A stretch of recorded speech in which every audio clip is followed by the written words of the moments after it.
Hello there, welcome back to the channel. This is Nerd World Empire, and on this channel we discuss all things small sci-fi universes, but particularly Star Trek. And if that's something you'd be interested in, please like, share, and subscribe. And join the community, I guess. That's what people on here say, right? Do that. If not, welcome either way. And today we're discussing a ship that I found really interesting and have had a fan fiction about in my head that somehow the writers at Star Trek stole the ideas out of my head. Not really, but allegedly. So I've had this idea in my head about this a ship leaving Earth before first contact with the Vulcans and becoming a sort of separate human identity out in deep space. Before, although mine was more planetary based, it's just the parallels are just interesting.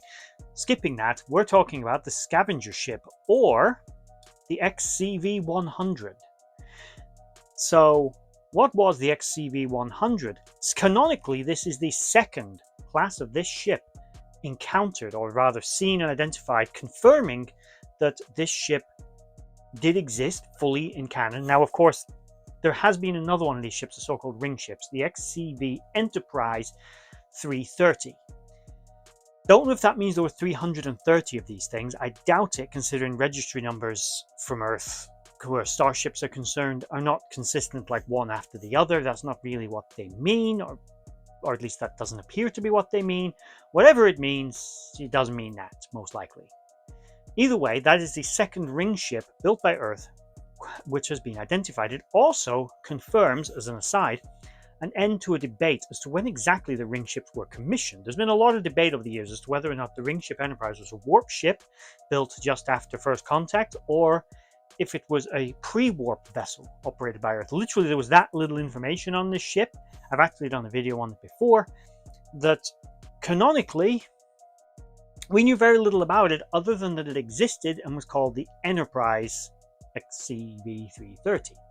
As I said, this is the second vessel of the class seen and is the XCV-100. It dates to just after the Third World War, but before first contact. Basically, the scientists, a multinational group, decided that Earth was a dump and it was done for, and they were going to go off and try to ensure the survival of the human race on board some kind of generational vessel, is my thought process of what they probably meant by that. So they get all these people together, they jump on a ship, and they zoom up into space. And eventually they're lost contact with. The name of the ship is actually unknown, but it was definitely a ring ship type. It was one of these vessels. The same as the Enterprise. That brings it on, again, the total up to 2, which is great. That means this vessel wasn't just a prototype. It also canonically confirms that this vessel was pre-warp. Now, there are many beta canon sources that actually say these vessels had a sort of crude spool-up warp drive that over many months or years would slowly build up speed until eventually breaching the warp barrier, but also had a massive deceleration as well. There's this whole beta canon story about it, but it is all beta canon, and at best it's beta canon. Some of it's pure fan fiction. Realistically, canonically, anchored now, these vessels are pre-warp. Although there is still the possibility that they were retrofitted later, so it's I suppose the debate is still open a little bit, but they were definitely pre-warp as a design. They would go on to become the Scavenger vessel, as it would become known. It would be known as very many different things by many different races. Klingons and others, frontier worlds, would encounter this thing, and they would know it as sort of the destroyer of worlds. This thing would come along a bit like the Harvesters in the Independence Day franchise, and just basically strip mine everything that they want: technology, food, raw materials, and then bugger off back into deep space. And not even the Klingons were able to fight this off, as parts of Klingon vessels and technology were seen integrated into this ship, with Klingon vessels in the belly of the beast, literally, being dissected and taken apart. So not even the mighty Klingon Empire in the 23rd century was a match for this vessel, which by this point in the 2250s had already adapted, reverse engineered, or simply stolen technology from various other sources, somewhere along the way achieving warp capability, getting its hands on other bits and pieces of useful alien tech. That there were things like in their suits of armor, which were originally just their space suits. It would seem that they were originally wearing when the ship was launched, meaning these were the possibly original suits, 200 long, which they were wearing 200 years earlier, that had simply been carried and added to. I mean, waste not, want not, I suppose. these people were probably not building very much new. They were just simply absorbing resources and materials and clumping it together, which we're going to get to as a comparison in a moment. And they had technology in those suits that could absorb phaser fire. Not exactly shields, but it blocked sensors and just absorbed weapons fire, which was all rather interesting.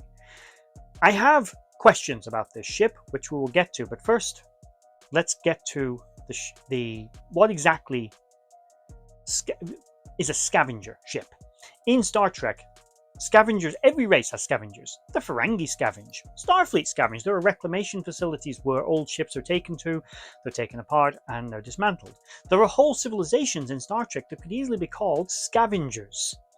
The hierarchy, for example, in the Delta Quadrant, are known as a race of scavengers. There's an argument to be made that perhaps the Malon were a very industrious society that were big on reclamation, but maybe not so much scavenging, but they were certainly not above it, as we saw them try to steal the Delta Flyer. Neelix was a scavenger by trade. He was basically taking apart old derelict spacecraft and all the junk and things that people dumped, pulling it all together and finding things that were still useful, basically like stripping the copper wiring from an old building sort of context. And he was finding things that other people just couldn't be bothered to take apart, and he was selling it on. That's a scavenger. There's a very good argument to say that the Borg are an entire race of scavengers, because the Borg don't really create, they assimilate. And assimilation is a form of scavenging. They simply see you've got something they would like and they take it from you. Now, it's not the purest definition, but you squint a little bit and effectively that's what they're doing. The better comparison are the Packlets. The Packlet clump ships are very similar in concept to the scavenger vessel. Perhaps, maybe not in culture, but certainly in general overall aesthetic and in concept, the scavenger vessel, like a Packlet clump ship, is a combination of alien technology and materials that have either been stolen, reverse engineered, adapted in some way, shape or form, or raw materials stripped from somebody else's backyard and processed into things you need. The Packlets don't really create. They adapt, they assimilate, and they retrofit. If there's any reverse engineering going on, it's probably limited from the Packlet's point of view. But in this case, these people were definitely able to adapt various alien technologies and make them work collectively together, taking the best bits that they found, bringing it together and making the ship. The steps that took them to this, maybe we'll never know. I'm hoping it's something we'll revisit one day in the future, and we'll find another one of these ships or an offshoot colony or something that spun off from it.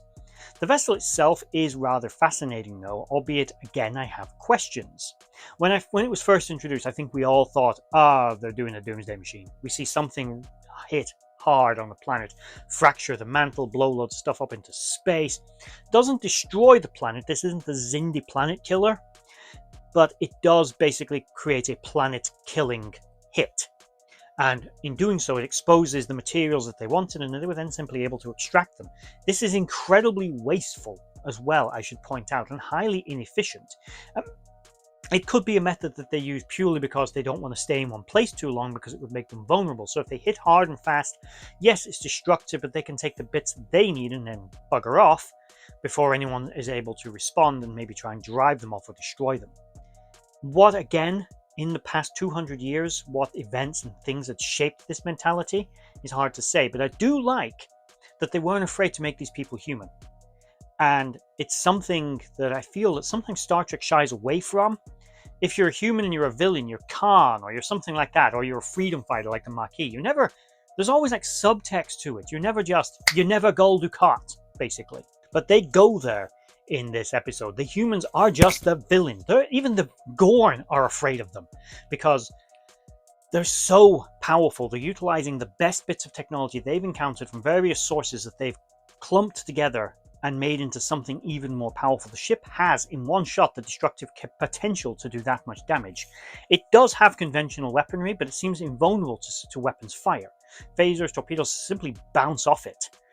And although it doesn't necessarily want to destroy the ships it encounters with this sort of large gaping maw with like a skull face on the front of it, which was very Marvel of it, which opens up its mouth quite literally, and then tentacles come out. They grab hold of it and they pulled it inside and tore it apart. This, from what we've seen, this isn't a new technology. The spheres had similar things inside them as defense systems.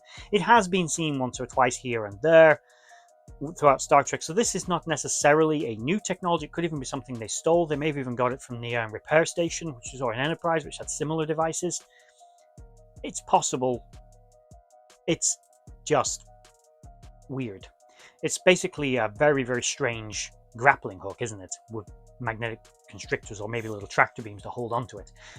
And the idea is it pulls it inside, it then knocks out the power, and then literally they start tearing the ship apart for the raw materials of which it is constructed, and they'll discard whatever they don't need. But this is definitely a kind of a waste not, want not group. The ship itself, again, is warp capable, albeit very slow, as we do see that the bigger the mass of a craft, the harder it is to get it into warp, and typically the slower it is. We see it with like the Canon Temporal Weapon Ship, not so much with Borg vessels, but that's a next level technology. But certainly with like other vessels within Star Trek, the bigger they are, Romulan warbirds, things like that, they tend to be a little slower because of their mass dragging them down. And this thing is huge. We see it compared to the USS Farragut and the USS Enterprise. It is absolutely gigantic. They can literally fit in its mouth. I also think it looks like a giant sea turtle. Just saying, with a human face on it. There's something of unsettling, almost uncanny valley looking about it, even though it is a bit of a junker looking ship to a degree. There are what look like large cannons on it, which I'm assuming are what they used to shoot at the planet.